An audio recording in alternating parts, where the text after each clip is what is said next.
അറിയാൻ തന്നെ പറ്റണില്ല. നമുക്ക് എന്താ ബെസ്റ്റ് എന്ന് നമുക്ക് തന്നെ അറിയില്ല. പിന്നെ എന്തിനാ നമ്മൾ ദൈവത്തിനോട് ചോദിക്കുക? ഒന്ന് ആലോചിച്ച് നോക്കിയേ. എനിക്ക് എന്താണ് ബെസ്റ്റ് എന്ന് എനിക്കറിയില്ല. എന്നിട്ട് ഏറ്റവും വേസ്റ്റ് ആയിട്ടുള്ള ഒരു കാര്യം ഞാൻ ദൈവത്തിനോട് ചോദിച്ചിട്ട് ദൈവമേ ഇത് നടത്തി തരണേന്ന് പറയുമ്പോൾ ദൈവത്തിന് ഇനി ചിരി വരുന്നുണ്ടാവും. കാരണം നമുക്കിത് ബെസ്റ്റ് അല്ല. എന്നിട്ട് നമ്മൾ അതിനു വേണ്ടി കഷ്ടപ്പെട്ട് പ്രാർത്ഥിക്കണ എന്തിനാ?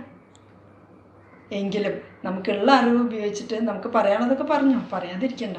എന്നിട്ട് അവസാനം ഒരു സെൻറ്റൻസ് കൂടെ പറയാം. എന്ത്? ഇതൊക്കെ ചിലപ്പോൾ പൊട്ടത്തരായിരിക്കും കേട്ടോ ദൈവമേ, ചിലപ്പോൾ മണ്ടത്തരായിരിക്കും, എനിക്കിത് മനസ്സിലാക്കാനേ പറ്റുന്നില്ല, എനിക്ക് എന്താ ബെസ്റ്റ് എന്ന് വെച്ചിങ്ങനെ നടത്ത ദൈവമേ അല്ലേ. കുറച്ച് ബുദ്ധിയുള്ളവർ ബോധമുള്ളവർ അങ്ങനെ ചെയ്യാം. നമുക്ക് ബെസ്റ്റ് വേണമെന്നല്ലേ നമ്മുടെ ആഗ്രഹം. നമുക്ക് ബെസ്റ്റ് വേണമെന്ന് ആഗ്രഹിച്ചിട്ട് എന്താ വേസ്റ്റ് ചോദിക്കണേ?